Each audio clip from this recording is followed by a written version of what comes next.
happening. It's the fake truth.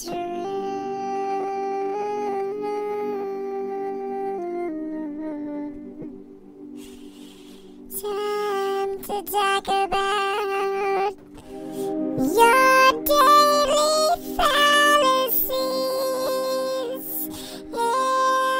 It's pretty hard to choose from everything in culture and the news. Basically everything's fake. Oh, they're just lying to you about like a specific detail. Maybe just some little insignificant detail. Well, it seems insignificant, but it's not. It's actually crucial.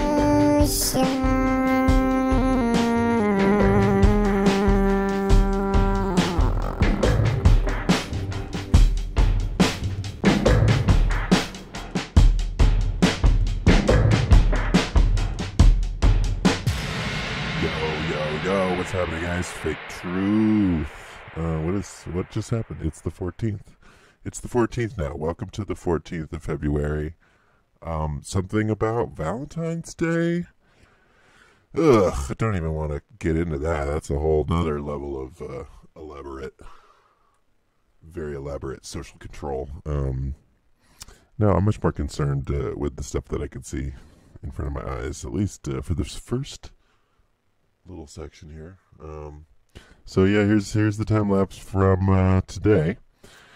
We got this big cold front coming in. The whole West Coast is getting sort of bombarded with crazy monster storms. And here in LA, we're not getting that, but we're definitely getting some clouds, some cloudage. And I was able to sort of switch out the battery and keep the GoPro going all day. Which is interesting because it's getting rained on, right? So because I couldn't plug it in, so yeah, towards the end there, you sort of get a bunch of raindrops there, but still can sort of see what's going on, and yeah, it's just interesting to see the clouds whipping by like that. And I haven't really had to, I usually make these right before, so I haven't had time to study it. There's something about the coloring of the sky is interesting, right? As you know, it's completely overcast the entire day. There's not even like a peek into what's going on up there, but you can still sort of make out sort of the color of the sky throughout the day, and then how that compares to when it heads into darkness here. And is this?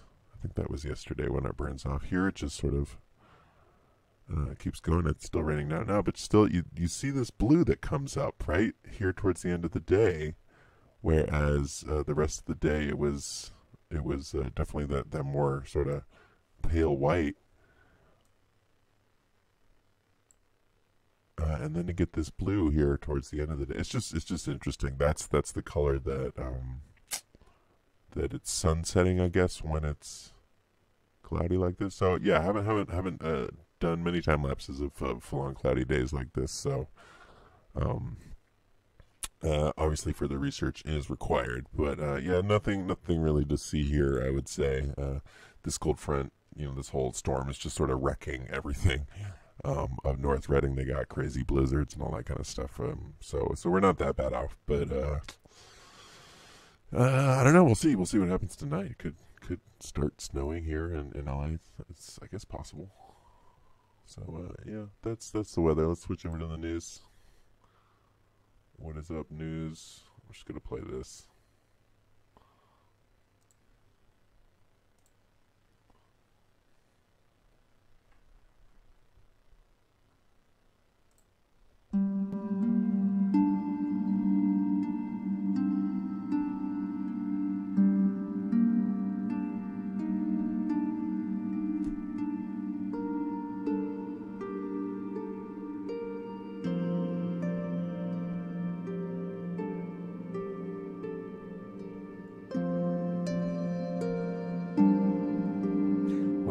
Condemning anti-Semitism. Yeah, this is, generally not enough info to really get by with anything here. This article is pulled up because of the I was checking this out about the border deal. It is such total nonsense, fakery. But again, it's interesting to also study the elaborate fakeryness that's going on. Right, these numbers that they throw back and forth. I just thought it was fascinating. Right, the deal he got now is giving him 1.3 billion for the wall to build barriers. Right, well below the 5.7. When Trump made his initial funding request last year, he asked for 1.6 billion. So he ended up with just about that much after, right, doing this posturing with the 5 billion. I'm sure he knew he was never going to get that. Right, but I guess that's what we're supposed to think. We're supposed to think that these politicians are actually fighting over these line items, that they really care. Right, because it ties into all this these ICE detention beds. They're trying to get rid of beds, get rid of resources from ICE and make it so they're not detaining immigrants and families and all that kind of stuff. It's just all generally that same topic of should we let people in, should we not let people in. I think it's all sort of preparing us for when some sort of giant cataclysm happens, some huge catalyzing event that borders will be sort of inert and a lot of governments I'm sure will topple, and then those kind of lines will blur really, really strongly. So I think they're sort of preparing us for that battle that's going to happen, I think, between cultures when it starts to get crazy a little later on. So, because I would say everything you see and read is sort of in some form or some way training you for what's coming next, what's coming down the pike. So, and just interesting that Alex Jones is getting indicted still. Just in your general fake things happening news, right? This is from the Telegraph. So this is about British people and British food. But they found out that wet wipes cause food allergies in babies. So if you're like slathering your baby with the wet wipe, which works really well to clean a baby, it still has a bunch of chemicals in it, even though they're saying it's totally fine, because that's just how it works. It's like disinfected or something. And then just having that all over your baby so early on is giving the kids food allergies. Right? And it makes sense. The top layer of skin is made of lipids, types of fat, which can be disrupted by soap and soapy chemicals and wipes. Which they had to do a study on this, but that's another sort of common sense thing. Obviously there's chemicals in here, and people didn't used to use these as much as they used to, but they use them all the time now. Like grown-ups use them. People just have them in their houses. They're not just for babies anymore, but obviously they're soaked in chemicals and all those bad things. And could talk a lot about antibacterial and that, all that kind of scare that happened in the past, and then they had to get rid of a bunch of that stuff. Right, they roll these things out, and I'm sure from the get-go they know, like, yeah, these if we spread antibacterial soap all over the place, then people are going to develop these issues. How could they really not know stuff like that? And then they call it, right, they pull it from the shelves and then they move on to something else. But it's just sort of the same game, in different clothes, just moved on to a different sort of area. So that these wet wipes are definitely huge these days, I'd say, all over the place. But they were saying this I just thought was nuts. Some of the high, right, so they use these wet wipes and they have the highest prevalence of allergic conditions. 20% of people have a food allergy. And hospital admissions for this allergic reaction has risen by 600%. So there's just a lot of more people, insanely a lot more people getting sick from or getting food allergies, which is just kind of nuts. All the chemicals are obviously biting into our ability to protect ourselves from the environment that we're in. So, general fake news. Right, I was reading this. This is a more sort of long form article about climate. Talking with this guy, actually highlighted some stuff. I don't think it's gonna show up in here though. right? But it's this guy is supposed to be the guy. He got the Tyler Prize, and talks to Cosmos. Supposed to be this sort of climate genius. But as you go through the article, you sort of realize, I mean, just the language that he uses in this interview is just not terribly specific. And I just also thought it was very interesting that he's bringing up, look at the rise of Alexandria Ocasio-Cortez, right? This is supposed to be an article about climate change, but she seems to be just being mentioned all over the place, and that's we're going to do that article too. But what is the deal?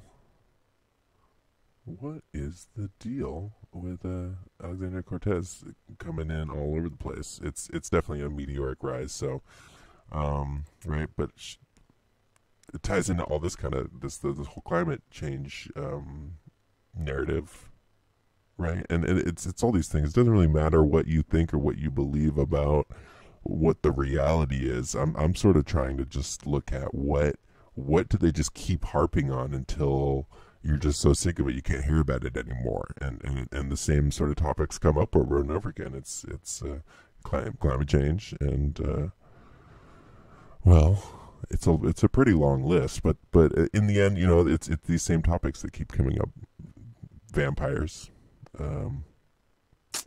apocalyptic things, vaccines, right? Just sort of these trigger items that just they're in everything. They're in news articles, they're in TV, they're all over the culture, and can sort of be placed there and driven and targeted at precise moments to elicit emotions and reactions. So I mean, honestly, I don't think it's that complicated, but I guess it is a little hard to see sometimes, the deepness of it all, right? So who knows if he was paid off or he just randomly brought up Cortez. Her message is really connecting with younger folks. Politicians are actually seeing that you can win by campaigning on climate change, and definitely seeing like a lot of articles of just getting the kids out there, right? Kids are that was a thing from yesterday. Kids are rebelling against their anti-vax parents. They're right, and that kid was going around the different networks and talking about how awesome vaccines are. And here it is, just all these same issues and pressure to make you feel bad about what you're doing. There's a race between two tipping points: the tipping point of public consciousness, which we want to see, and the tipping point in the climate system that we don't want to see and that we're coming perilously close to. So, I mean, that's generally still a really important part of the whole narrative, that right, even after all this talking about it and pushing, they haven't come to any sort of grand conclusion. They haven't really gotten anywhere. And there's still all these ultra skeptical people everywhere, all over the place. Although, I mean, honestly, around here, you'd be hard pressed to find somebody that's denying climate change. It's much more the majority view, I would say, at this point. But scientists and those, I mean, obviously they're trying to push their narrative, so I get why they're doing it this way. But right, and then the interviewer brings her back up.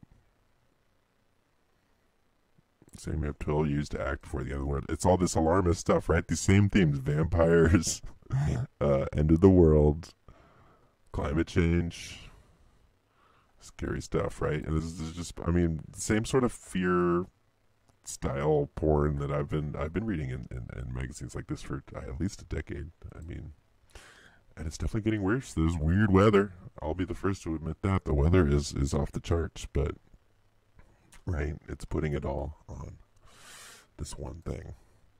So I guess another major issue that you're going to hear all the time is this immigration thing that's been being pounded into America pretty hard. This whole wall thing. It's the crux of the issue, I would say.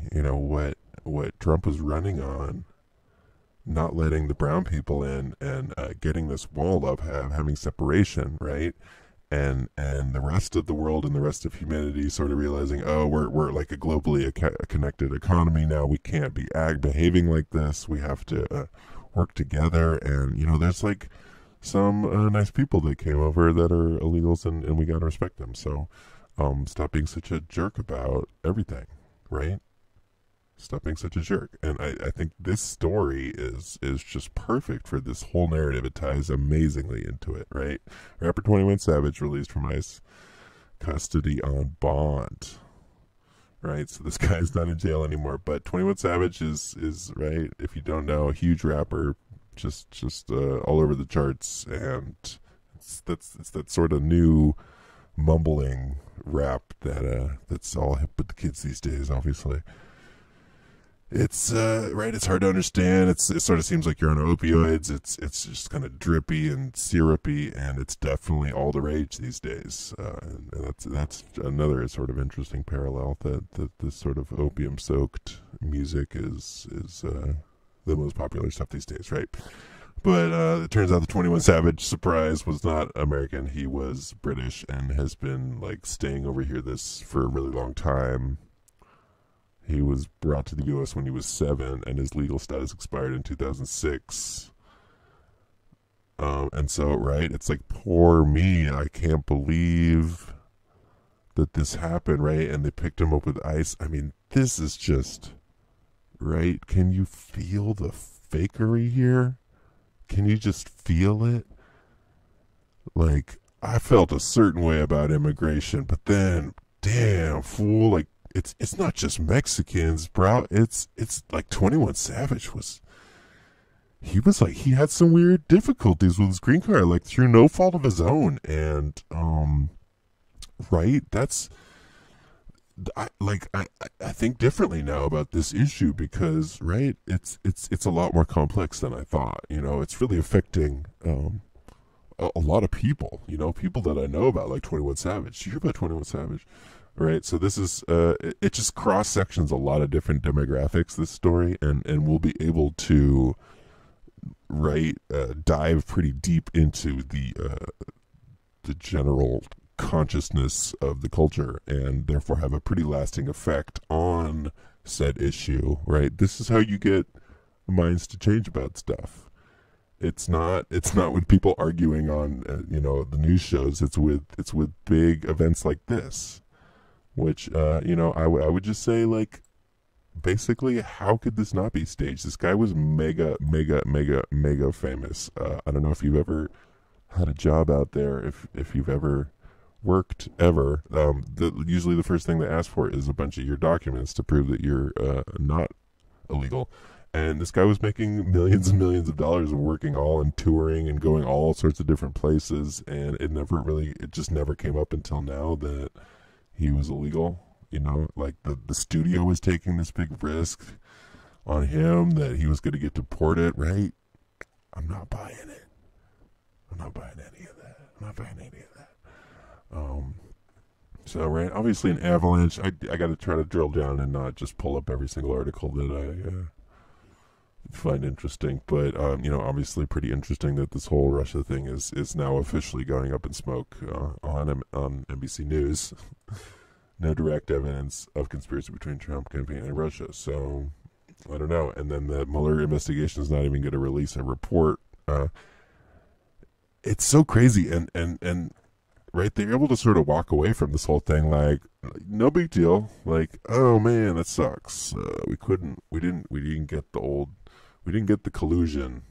We just couldn't find it. So, it's like the $77 billion on the rail. It's like, meh, whatever. We'll just move on from there. Meanwhile, like people made a ton of money, and I guess here it's gonna be idealism money. That this was money in the bank for sort of Russian hatred and fear. That's an interesting part.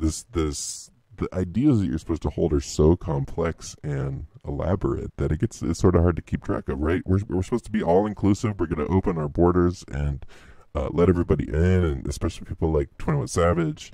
We got to let him into America. We got to make it easy to get into America, except for maybe Russians. Like, those guys are fucking shady. I hate Russians. They're just dirty, dirty, terrible people, and they're like human traffickers, and I just don't trust them at all, right? And they're like trying to ruin our democracy. They're trying to like take us down from the inside, and that's what I think is happening, right? how are we supposed to keep track of all this stuff? Who are enemies and who are friends? I mean, I guess Russia's been an enemy for quite some time, but still. So yeah, I should probably put the link. I didn't know about this guy. Shane is apparently an insanely famous YouTuber who's been around for a super long time, and yeah, he generally gets very heavy views. He has an insane amount of subscribers, and this was a really interesting video that he did, and I read an article about it saying like, oh, this thing's blowing up. I can't believe this is all getting out, and this video is going viral. But this video got similar view counts to the rest of his videos, which is still pretty nuts, right? That's a 17 million views on this video, and it was from 2 days ago. So nice work, Shane. And it's definitely a insanely well produced video. But yeah, I didn't really know about this one. Can we play a little bit of this? I didn't really know about this one. If yeah, and maybe you've heard about it, but where's this ad first? So let's see if I can find a picture to help explain this.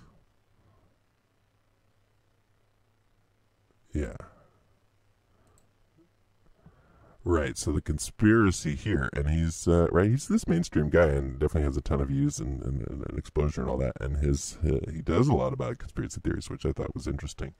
A lot about just gossip and internet stuff too, but anyways, the conspiracy theory is that Chuck E. Cheese is so goddamn cheap and lame and terrible monsters that they just recycle everything, and they don't actually throw away any of the pizzas. If they have like extra slices that are left out by people and they don't eat them, then they just like grab those slices and slide them back into the oven, and so basically anytime you come in at that point, it is just like a total random ass mishmash of different pizzas. Like nobody actually ever seems to get a fresh pizza. It is always just like the mixture of a bunch of other people's pizza, right? And this is pretty obvious. I would say like this pizza is insanely weird looking and just doesn't seem right. And yeah, if you go and watch the thing, it becomes more and more obvious that like, yeah, this is what's going on, and there's been whispers about it for a long time, and really freaking shady. And I guess they talk to people like employees and stuff, and they were just being kind of nervous and laughing about it, but it was hard to pin them down. But I would say the images sort of speak for themselves. If you're looking at this, you're like, this is not the same pizza. Even if you ordered half pepperoni, half cheese, that is definitely not the same pizza. And it goes pretty deep. If you go and try to like cut the pizza, like the lines just don't line up at all, and it's just very obviously not one pizza. But also they would just sprinkle a bunch of cheese on it to freshen it up and sort of cover the gaps here.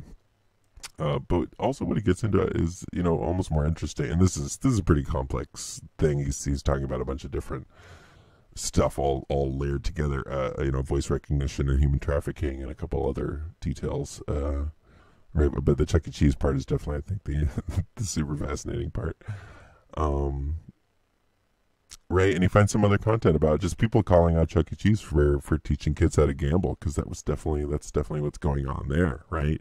You bring your kid there, and it's all just sort of a happy place, and the parents are going to get a break, and we did that kind of stuff when I was a kid all the time too, right? Go to golf and stuff, go to Discovery Zone, go play some games, but really, yeah, what it's doing is training you to be like a gambler. And get used to this, like having risk and tokens and payments and just basically training you in the entire sort of, what would you call it, the whole thing, the whole capitalist our whole society thing. And this is sort of like a microcosm for it, but it's also just this terrible, disgusting place where a guy in a rat costume walks around and grabs kids, and nobody seems to care, and they have alcohol, right? Which seems insane. It's kind of a kid's place, and there's just free flowing alcohol, so there's tons of fights, and and madness in Chuck E. Cheese. I'm just showing you that I have a hardcore gambling problem.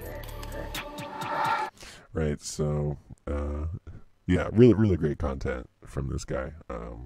Nothing but good things to say. It's like a movie length, but it's definitely worth watching. And his whole thing about human trafficking is ultra fascinating too. This other person, I'm not going to get into that because I want to get into some entertainment.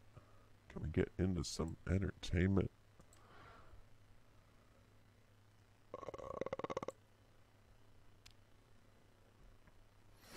All right. So I'm going to try to be careful because, yeah, last time I started playing clips, they shut the live stream down. So I'm going to try to not do that. I'm going to try a new screen, sort of filter on it and see if that'll do something. So today I just really wanted to quickly call to your attention there's some similarities between this recent show, Russian Doll, which was on Netflix. Really good show, really good acting, really good whole sort of production design, and it was a sort of a modern take on Groundhog's Day, where these two people sort of screwed up, and they're given a chance to relive this day over and over again until they get a little bit better, and sort of comes to the end, and it's not definitely in my top 20 shows of all time, but very well executed, I would say. But that's a big part of the whole thing, that you get, there's karma, and that these people are being forced to live the same day over and over again to figure out how to be better people, basically. And then, when the day finally continues that they're going on, then they're doing better. And obviously, Groundhog's Day would be one of the originals. I don't know how old this actual story is. Probably pretty old, I would say. So don't forget, CW. This is last night's episode of The Flash, and right, the plot of The Flash is sort of amorphous and just general superhero-ness, but the plot of this episode was exactly what was going on in Russian Doll. There is through superhero powers, though, but like one of the characters put into the same scenario where she's reliving the same day over and over again and trying to figure out how to do it better, and not let people die, basically. And that's what's going on in Russian Doll too. And right, you could sort of interchange these two plot lines pretty easily. And I just think it's very striking that you'll see these sort of flows of culture.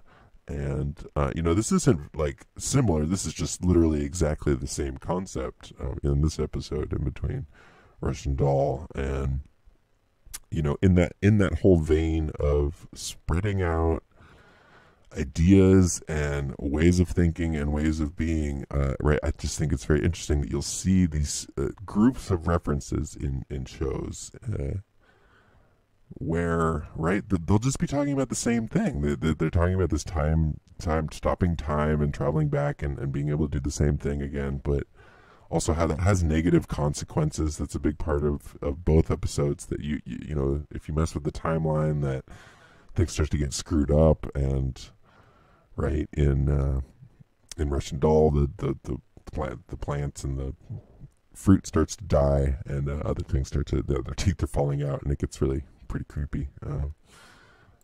In The Flash, just some time bandits, or what are they called? Time wraiths, come after you. It's pretty ridiculous, but they go through a whole scene there where there's consequences to traveling through time. So I'm gonna turn on my copyright vision here. Oh, and let me get my other headphones.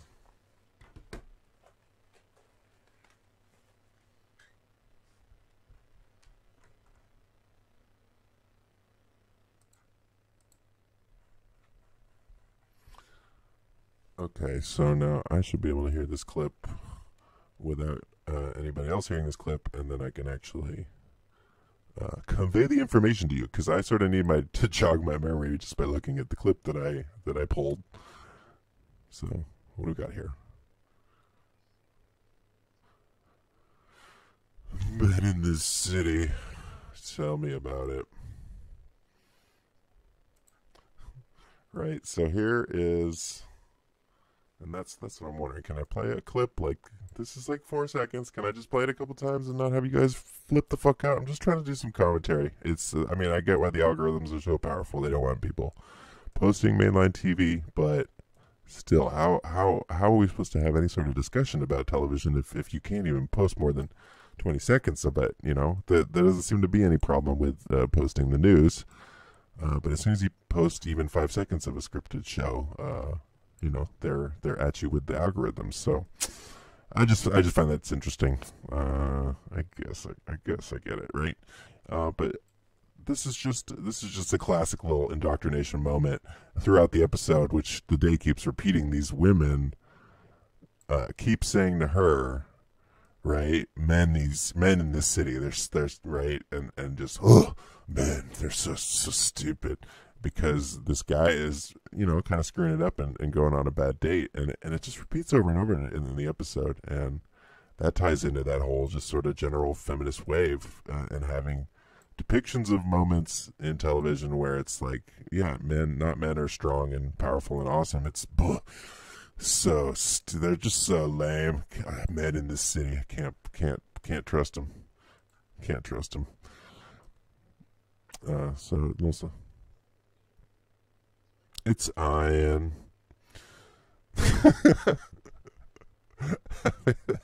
That clip still makes me laugh. Right, that's a classic sort of Starbucks trope that somebody had a regular name, but then they pronounce it extra weird. So it's like, you know, latte for Ian. It's Ian, you jerk. Oh, sorry, didn't mean it. You know, but it's just these little social clues that are just sprinkled all throughout. I think those are the most fascinating elements of a lot of this television stuff. And so, you know, we're running out of time again.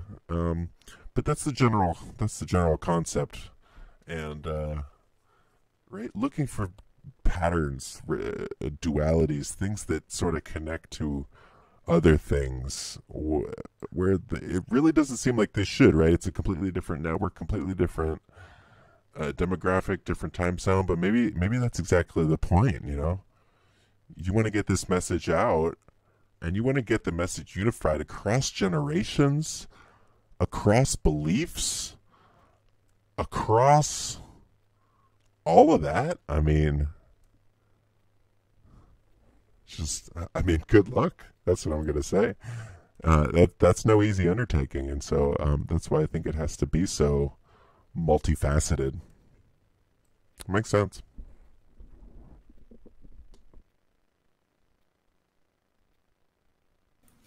Yeah, that's right. Culture is an extremely multifaceted being. It's hard to know what's gonna happen in our culture. But you can watch TV, and you can watch the news, and you can pick up